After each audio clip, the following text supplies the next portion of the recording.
Shabbat Shalom, meus amados, a palavra do Eterno nos diz, Zahor Etion HaShabbat, Lekadishô, lembra-te do dia de Shabbat para o santificar. Queridos amados, nessa tarde de Shabbat, estamos examinando a última paraxá desse ciclo de Torá, amém? Que é a paraxá Vezor Abrahá, né? Esta é a bênção. Então nós vamos agora, meus amados, examinar ali no texto de Devarim, Deuteronômio, capítulo 33, e vamos falar do versículo 7. No capítulo 33, como os irmãos já sabem, o Eterno, Moisés, o servo do Eterno, está ali abençoando cada tribo dos filhos de Israel. E aqui nós vamos ver que ele vai abençoar no verso 7 a tribo de Erudá, a tribo de Judá. Amém? E nós vamos ver a bênção que Moisés, ele fala para a tribo de Judá. E é isto, capítulo 33, Deuteronômio, verso 7. E isto é o que disse de Judá. Ouve, ó Eterno, a voz de Judá, e introduze-o no seu povo. As suas mãos lhe bastem. Ou seja, que eles tenham força para vencer os seus inimigos.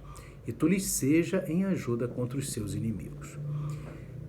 E nós vamos também agora, queridos, fazer um paralelo, porque também no final de sua vida, Jacó também abençoou cada uma das tribos dos filhos de Israel. Vamos ver a bênção que Jacó deu para Judá em Gênesis 49, a partir do verso 8. Diz assim: Judá, a ti te louvarão os teus irmãos. A tua mão será sobre o pescoço de teus inimigos. Os filhos de teu pai a ti se inclinarão. Judá é um leãozinho, da presa subiste. Filho meu, encurva-se e deita-se como um leão, e como um leão velho, quem o despertará? O cetro não se arredará de Judá, nem o legislador dentre seus pés, até que venha Siló, e a ele se congregarão os povos. Ele amarrará o seu jumentinho à vide, e o filho de sua jumenta à cepa mais excelente. Ele lavará a sua roupa no vinho, e a sua capa em sangue de uvas. Os seus olhos serão vermelhos de vinho, os dentes brancos de leite.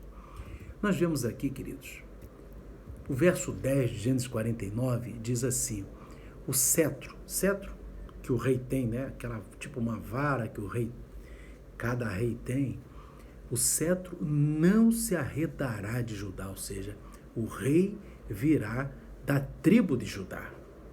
Então, meus irmãos, você veja bem que Jacó já estava profetizando que de Judá viria o rei. E de Judá veio tanto o rei Davi como o rei dos reis, Yeshua HaMashiach, tanto que em Apocalipse, capítulo 5, verso 5, Yeshua é chamado de o leão da tribo de Judá. Por que ele é chamado o leão da tribo de Judá? Porque aqui fala, meus irmãos, no capítulo de Gênesis 49, verso 9, fala assim: Judá se deita como um leão.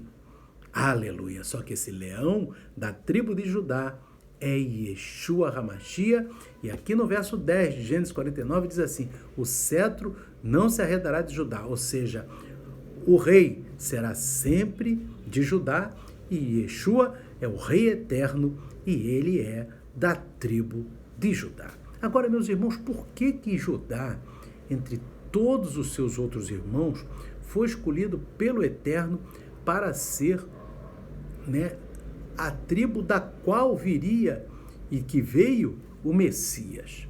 Amém? Por que foi escolhido Judá? Nós vemos, meus irmãos, que Judá, ele tinha uma liderança sobre seus irmãos. Mas Judá cometeu um grave pecado. Amém? Ali em Gênesis, capítulo 38, nós vemos, irmãos, que Judá, ele foi se envolver com uma mulher, que ele supunha ser uma prostituta, mas na verdade era sua nora viúva, a qual ele tinha prometido seu filho Selá. que era Tamar. E Judá teve uma relação com ela e ela engravidou. E aí, vamos agora em Gênesis 38, 24, para ver o que aconteceu. E aconteceu que, quase 3 meses depois, deram aviso a Judá, dizendo: Tamar, tua nora, adulterou, e eis que está grávida de adultério. Então disse Judá, mas Judá não sabia que tinha feito essa relação com a nora dele. Então disse Judá: tirai-a fora para que seja queimada. E tirando-a fora, ela mandou dizer a seu sogro: do homem de quem são essas coisas eu concebi. E ela disse mais: conhece, peço-te, de quem é este selo, e este cordão e este cajado? E verso 26, e conheceu Judá e disse: mais justa é ela do que eu, porquanto não a tenho dado a selar meu filho. E nunca mais a conheceu. Então, queridos, vocês vejam bem qual foi a virtude de Judá que o Eterno viu em Judá. Irmãos, Judá, ele poderia ficar quieto. Ele poderia ficar calado e não dizer que cometeu aquele adultério. Mas Judá, ele preferiu reconhecer o seu erro. Isso é que foi o detalhe. Porque muitas vezes, meus irmãos, as pessoas erram, mas quando tem oportunidade de ficar calado, as pessoas ficam. E como se a pessoa não tivesse errado. Isso o Eterno não se agrada. Amém? O Eterno se agrada quando a pessoa confessa que pecou e deixa. Então, Judá, ele fez isso. Ele não escondeu daquelas pessoas que ele disse ali para chamar a sua nora, amém? Quando ele diz assim, né? Tirai-a para fora para que seja queimada, entendeu? Ele não, daquelas pessoas que foram pegar a Tamar, ele não escondeu de nenhuma delas que ele que cometeu aquele pecado. Amém? Então você observa bem, meus irmãos, que dali, meus irmãos, pelo fato dela, de Judá ter reconhecido o seu erro publicamente, não ter escondido o seu erro e ter feito techuvá, ou seja, ter se arrependido e não mais ter cometido esse pecado e ter agora vivido daí para frente uma vida de comunhão com o Eterno, a gente vê que o Eterno prometeu para Judá, por ele ter se humilhado, o reino, que da descendência dele viria o rei. E mais, irmãos, da descendência de Judá com Tamar, com a nora, desse ato ilícito, amém? Que o Eterno depois viu pela humilhação de Judá, que ele reconheceu o seu erro de seu filho, Pérez, irmãos, amém? Que é o que está aqui no verso 29, chamaram-lhe Pérez, que é um dos filhos que ele teve, que ela estava com gêmeos dele, amém? Então, meus irmãos, nós vemos ali que o Eterno desse nascido ali vai vir Yeshua HaMashiach. Olha que coisa tremenda. Mas por quê, irmão? Porque o Yeshua quer que as pessoas, cada um de nós, não cometa nenhum pecado, mas se cometer, que confesse publicamente e se arrependa e nunca mais venha a pecar. Por isso que Judá foi abençoado mais do que seus irmãos, porque reconhecer seu erro é uma característica dos reis. Olha que coisa tremenda, dos reis do Eterno, né? Daqueles que são reis escolhidos pelo Eterno. E aqui você vê bem, meus irmãos, que Yeshua, vários exemplos na Bíblia, né? Aqui em João capítulo 8, quando ele está falando com a mulher adúltera, João 8, versos 10 e 11, Yeshua diz assim: e endireitando-se Yeshua e não vendo ninguém mais do que a mulher, disse-lhe: mulher, onde estão aqueles teus acusadores? Ninguém te condenou? E ela disse: ninguém, Senhor. E disse-lhe Yeshua: nem eu também te condeno. Vai e não peques mais. Então, Yeshua teve misericórdia daquela mulher. Yeshua teve misericórdia de Judá, e o próprio Yeshua veio da tribo de Judá, e veio de um dos filhos que Judá teve, de um dos gêmeos que Judá teve com Tamar, sua nora. Amém? Daquela relação ilícita. Veja bem, irmão, Lucas capítulo 18, amém? E Yeshua também fala a parábola do fariseu e do publicano, que o fariseu batia no peito que dava o dízimo, né? Que, enfim, que jejuava, mas o verso 13, o publicano dizia assim: ó Deus, tem misericórdia de mim, pecador, e nem ainda levantava os seus olhos ao céu. Amém? Mas batia no peito se humilhando. E aí Yeshua diz no verso 14: esse desceu justificado para a sua casa e não aquele, porque qualquer que a si mesmo se exaltar será humilhado, e qualquer que a si mesmo se humilhar será exaltado. Então Yeshua quer que a gente se humilhe, mas se humilhe perante Deus e perante os homens. Judá se humilhou perante Deus e perante os homens, reconheceu o seu erro, e isso fez de Judá ser exaltado. O cetro veio de Judá, e Yeshua é da tribo de Judá, por isso que Judá foi abençoado.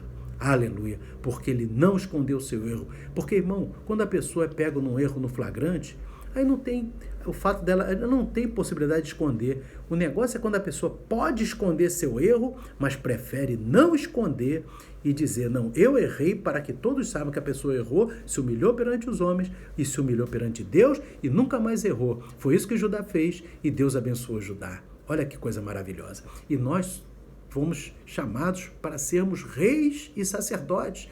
Então nós não podemos ter pecado oculto. Amém? Pecado escondido. Aqui diz, irmãos, em Apocalipse capítulo 1, versos 5 e 6, dizendo que nós fomos chamados para ser reis e sacerdotes por Yeshua HaMashiach. Olha o que diz aqui em Apocalipse capítulo 1, versos 5 e 6. E da parte de Yeshua HaMashiach, que é a fiel testemunha, o primogênito dentre os mortos e o príncipe dos reis da terra, aquele que nos chamou e em seu sangue nos lavou dos nossos pecados e nos fez reis e sacerdotes para Deus e seu Pai, a ele glória e poder para tudo sempre. Amém. Então, meus irmãos, Yeshua nos fez reis e sacerdotes. Qual é a característica dos reis? Reconhecer o seu erro publicamente. Aleluia. Judá reconheceu o seu erro publicamente. Não mais pecou, como diz ali, não mais conheceu Tamar. E aí o Eterno teve misericórdia de Judá. Teve misericórdia de Tamar também, porque ela estava esperando o filho que Judá tinha prometido para ela e ele não deu, que era Selá. Então Deus, daquele momento ilícito, que nasceu 2 gêmeos, um dos gêmeos, Pérez, é ancestral de Yeshua HaMashiach e do rei Davi. Amém? Isso é que é interessante. Então, meus irmãos, nós vemos que o Eterno, a lição da Torá, nessa tarde de Shabat, é que cada um de nós assuma os seus erros publicamente. Melhor não errar, mas se errar, não esconda. Porque aquele que esconde e fica escondendo, aquele pecado fica ali amarrado, ligado com a pessoa. Judá preferiu confessar publicamente seu pecado para Deus e para com os homens, e ali ele teve a vitória dos reis. Dos seus lombos saiu Yeshua HaMashiach, lá na frente, né, seu descendente. Amém? Da linhagem de Judá, lá na frente, veio Yeshua HaMashiach. Amém? Então, que o Espírito Santo continue falando ao coração dos amados. Amém? Hag Sukkot Sameach, né? Feliz festa das cabanas, festa dos tabernáculos. Amém? Que o Eterno abençoe a todos. Amém e amém.